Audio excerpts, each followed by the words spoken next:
Thank you for joining us from wherever you are joining us from.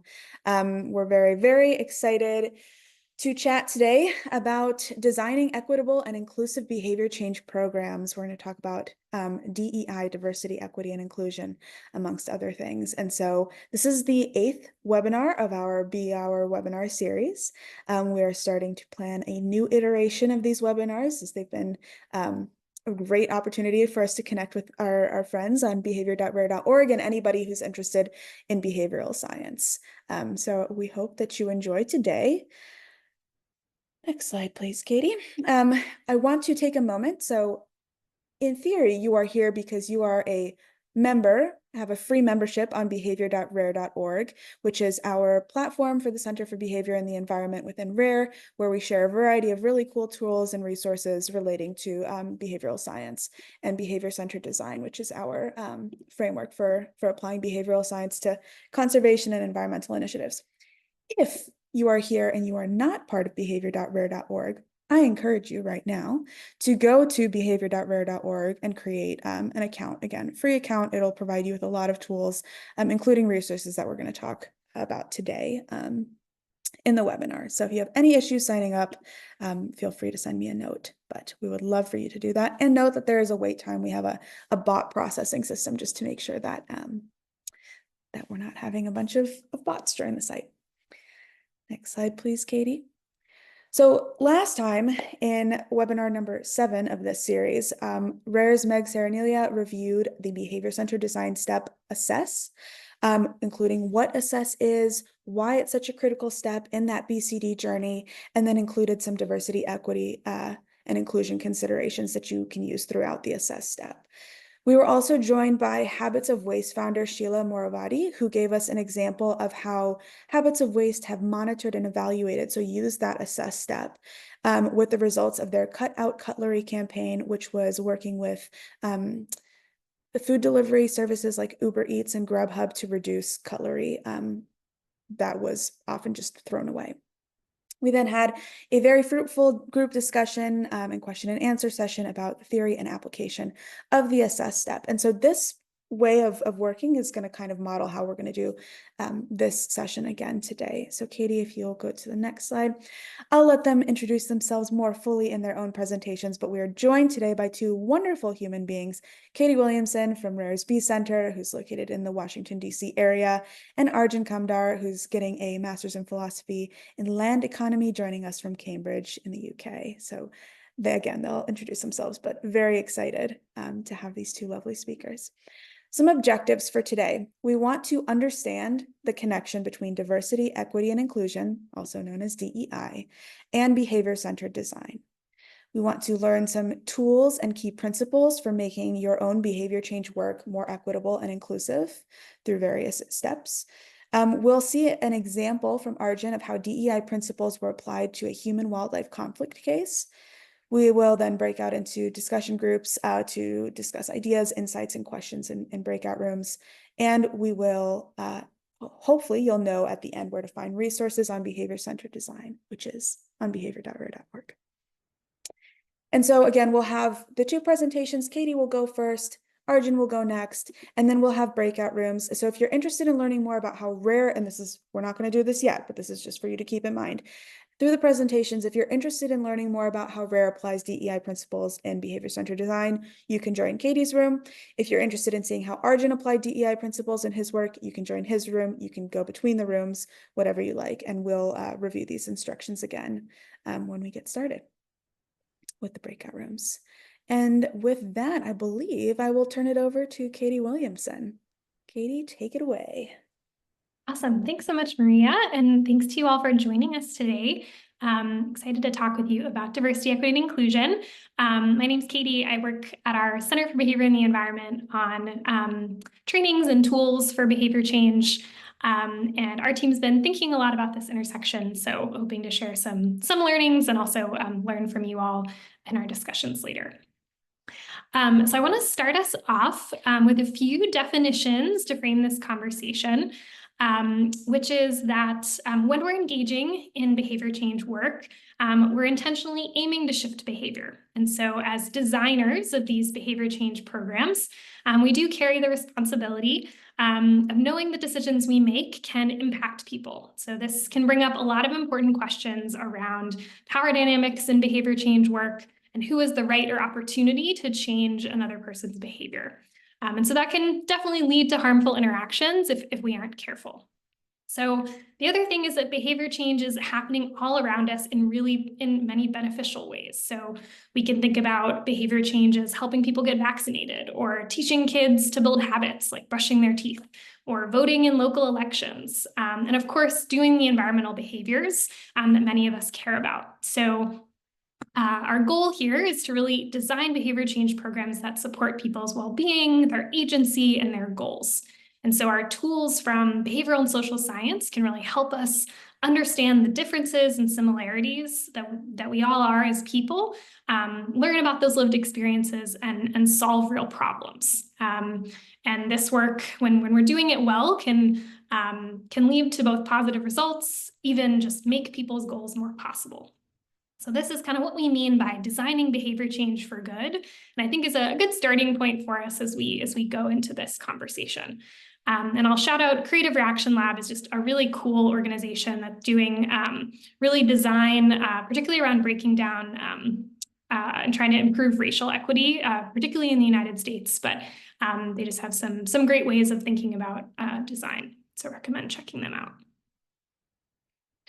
So this is where our principles of diversity, equity, and inclusion, or DEI, come in. And these are guiding terms that we can use to help us think through how we do our work.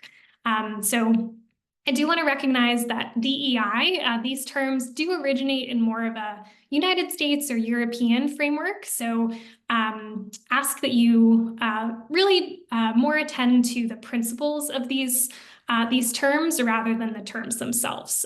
You may have seen a lot of related or similar terms that organizations are using, which is great. I think really just the intention here is to be thinking about these different lenses and how we approach our work with more intention.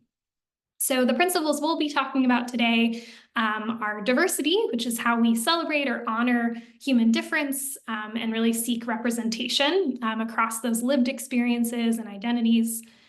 We'll also talk about equity, which is building conditions where everyone has the same access and opportunities, and eliminating barriers that might have prevented that. So working towards justice.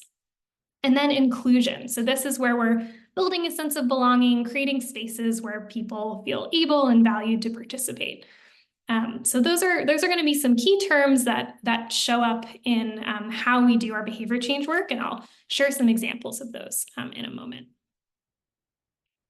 So I'm now going to highlight how these principles show up for each step of the behavior-centered design journey. And for those of you who are more or less familiar with this diagram on the screen, this is our 8-step approach to behavior-centered design, from really framing the challenge to assessing results. And it's how we design behavior change solutions. And so I'm going to walk through how DEI applies to these steps, recognizing that it's not just kind of what our behavior change work is or what those behaviors are, but really how we do this work that really matters. So let's dive in to those steps. So the frame step is where we are identifying our actors, our behaviors, and the context for our behavioral challenge. This is often where we start our behavior change work. And at this step for DEI, we want to be thinking about the interactions between actors in our system, so maybe households and policymakers or businesses. We want to be thinking about how can we bring people in to frame the problem with us and understand that, which might also include looking at what research or solutions have already been tried in the context that we're working. It might also mean really trying to align goals with our partners or stakeholders in which we're hoping to work. So a lot of good just setting that we can do here to get started. Our next step is empathize, which is our big data gathering step. So this is when we've picked our target behavior, then we want to go and do some of that qualitative and quantitative research to learn about motivations and barriers and context for that. So there's a lot of principles here, but I'll just highlight some key ones around thinking about ethical data collection and storage, asking for consent whenever we're working with people. Some of you may have access to review boards to really evaluate the ethics of your work, which is a great resource if you have that. This is also a great step for us to check our biases or reflect on our position and identity during our research, as sometimes we are gathering data or working with people who have very different experiences than us. And so engaging in deep listening, trying to recognize if we have any preconceived understandings of what of where we're working is really important. We also like to emphasize just gratitude in this step. So we're oftentimes asking people for their time and to share their experiences with us. And that's something that we want to make sure we recognize as we are working with people. In the map step, this is where we've collected data on behavior change, and we're starting to analyze our data and write hypotheses. And so this is where, as we're doing that analysis, we might want to invite different perspectives into thinking about what are the key motivations and barriers that are most important or salient. In some cases, we may even need to segment our data to think about how there might be different groups even within the community or the set of actors with which we're working. Another key principle here is really building our solutions and our hypotheses based on our data. So sometimes even if we understand a problem really well, we may have a lot of assumptions about what we think will work. And so one of the best things that we can do is to really listen to what our data is telling us and ultimately the people with whom we're designing.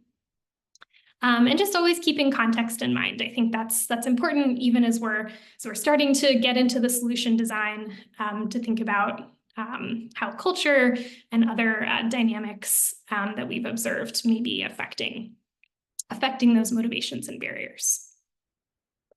So this takes us to our ideate step. So this is when we are coming up with those behavioral solutions and those activities that we want to implement. And so during this step, this is a really creative step. So when we're inviting people to generate solutions with us, we really want to build a space that welcomes all of that creativity.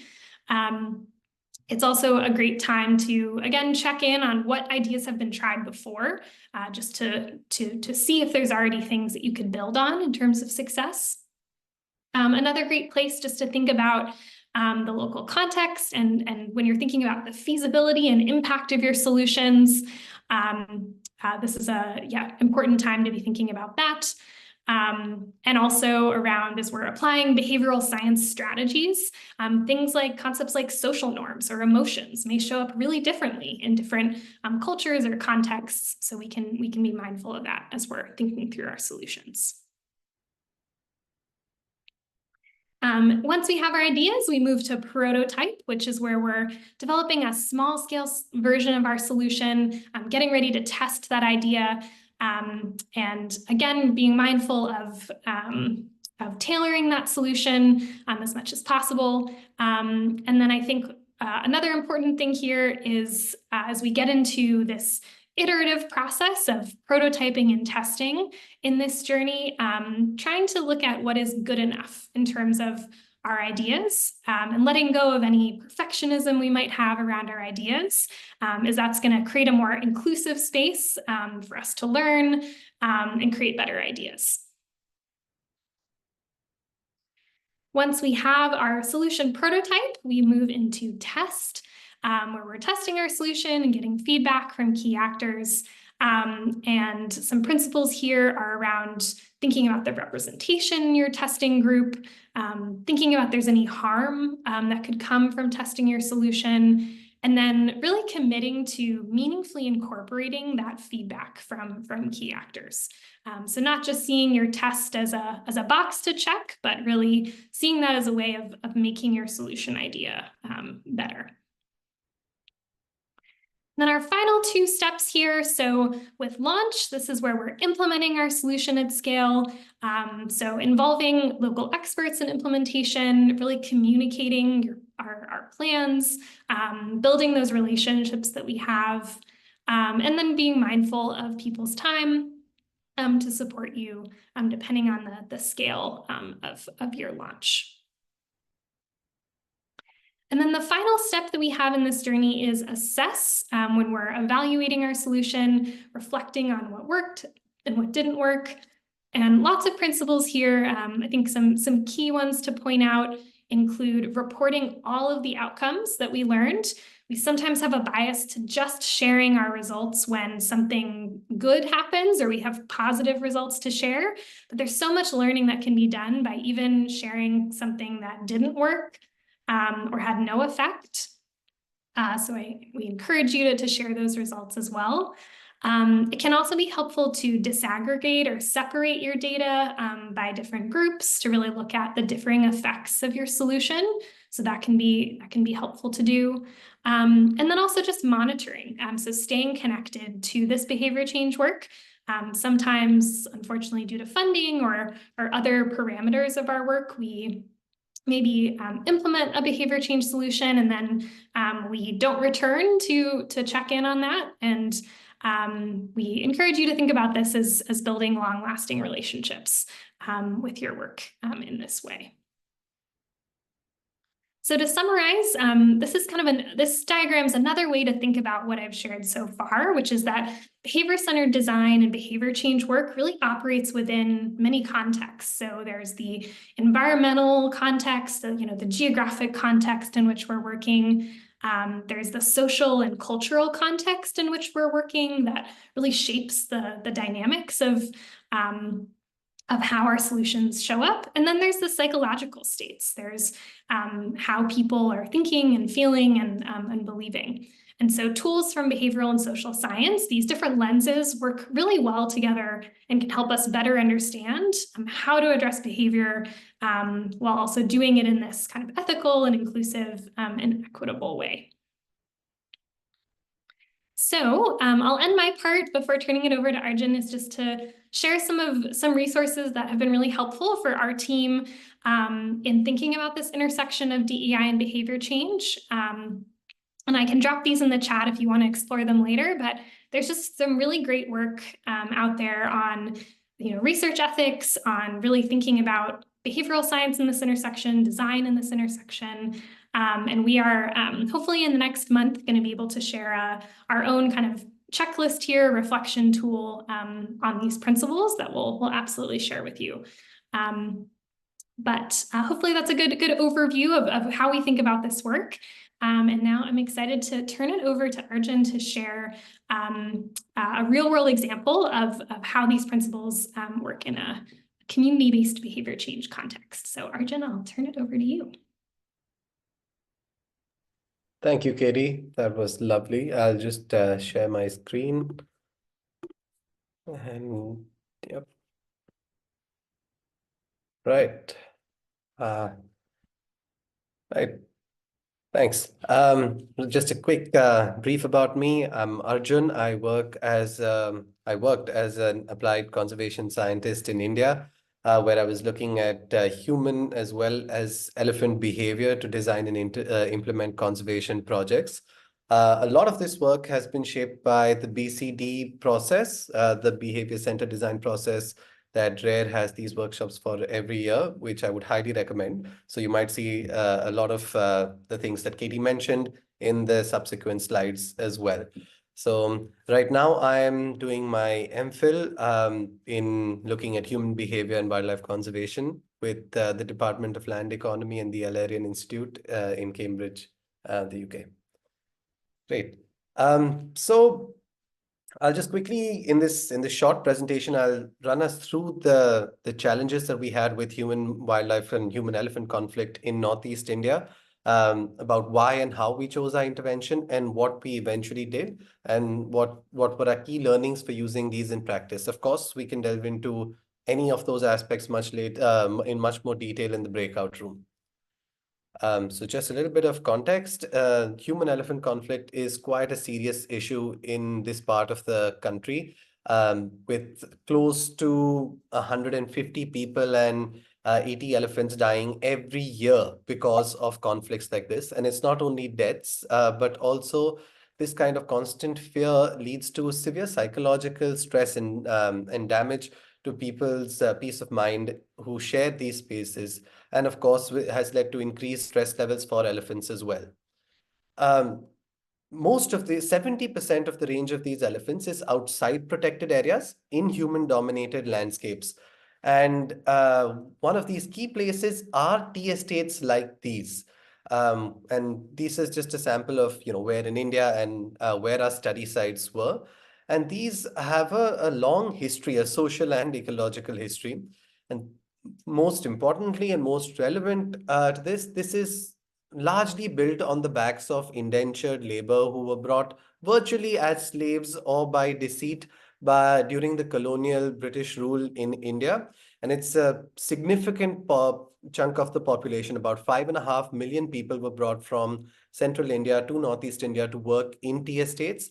And it's a good time to be talking about this with the winners of this year's Nobel Prize in Economics explicitly looking at this kind of work. And you can see this to be a perfect example of the AJR, the Acemoglu, Johnson and Robinson theses and hypothesis in their work about how colonialism has left certain institutions in place. And it's very difficult for communities and countries even to break out of these unless there is a strong push for it in some way. So people here even today continue to earn less than minimum wage and are living in really tough conditions, virtually unchanged conditions since the highly oppressive times of the British. Just if I can, make a quick note, there was a statement by a British officer who was visiting the tea estates in the mid 1900s. And he writes, "This may seem like an exaggeration, but it is not so. The tea estate coolie, which is what the laborers were known at, is nothing more than a bag of hide with some bones thrown in. And there's these engineered systems of oppression, etc. And therefore, solving these kind of human wildlife conflicts in these regions is not only a social justice, but also a wildlife conservation challenge. And many of these tea estates are eco-certified. That is by companies like the Rainforest Alliance, Trustee, etc., which mandate there to be certain outreach material and an expense to be incurred by the management towards outreach material here.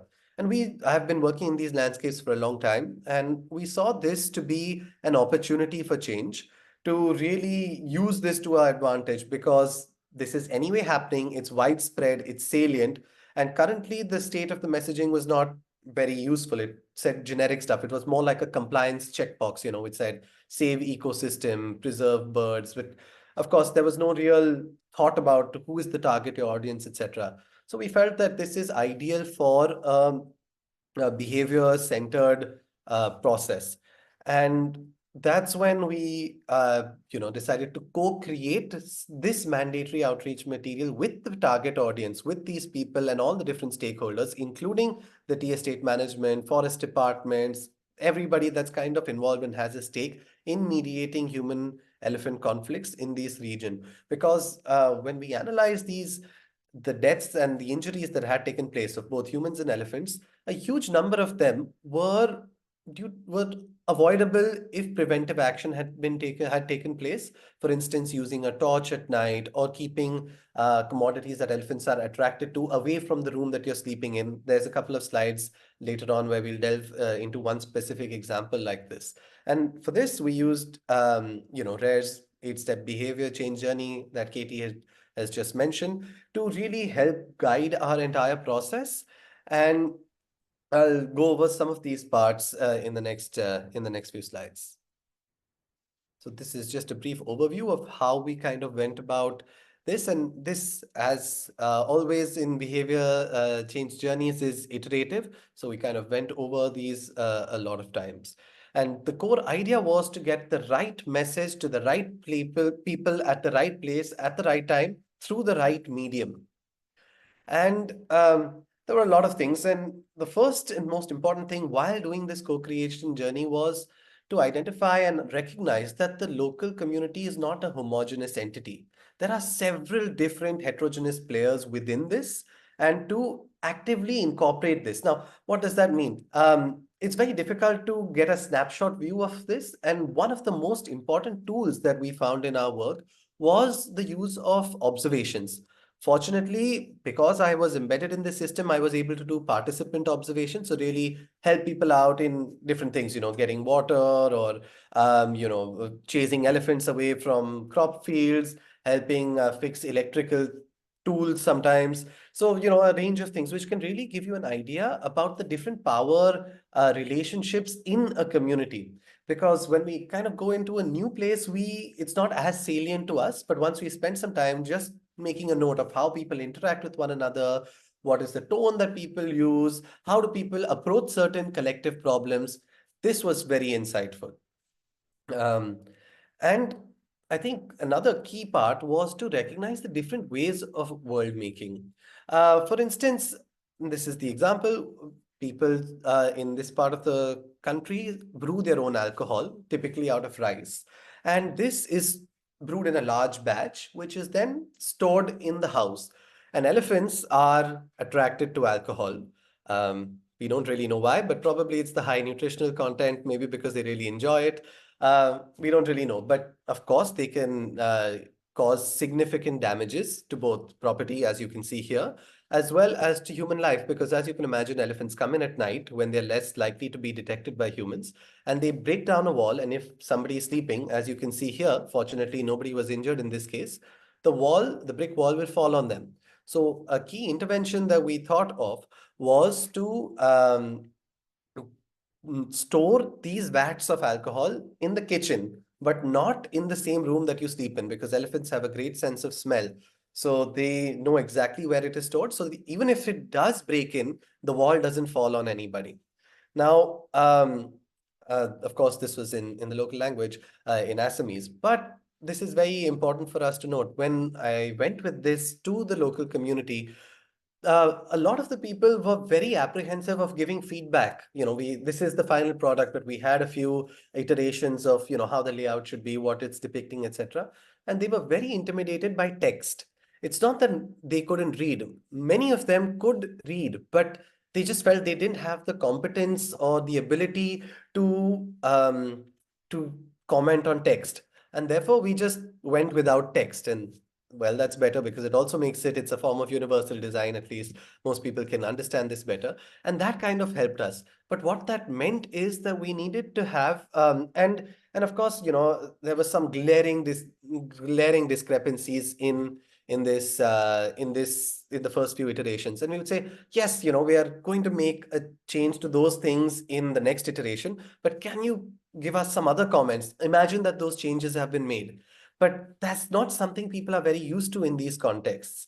So we had to keep a designer on board for a longer period of time, because they had to happen very iteratively and incrementally. And that's just a different way of looking at the world. Another way was somewhat related to this, is that people were in these places, because of these historic colonial processes, have a very low sense of agency over themselves, which seems really saddening, and is one form of coping mechanism. If you feel that you are just a passive recipient of the world cannot impact you as much. You deal with what is dealt with, essentially, in some way.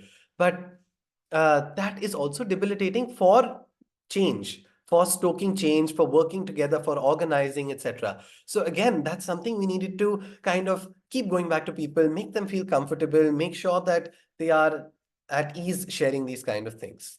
And that's some of the things. Before just wrapping up, this is some of it in practice, but I'll just talk about a marketing folklore, which is this advertisement for Coke, or an alleged advertisement for Coke.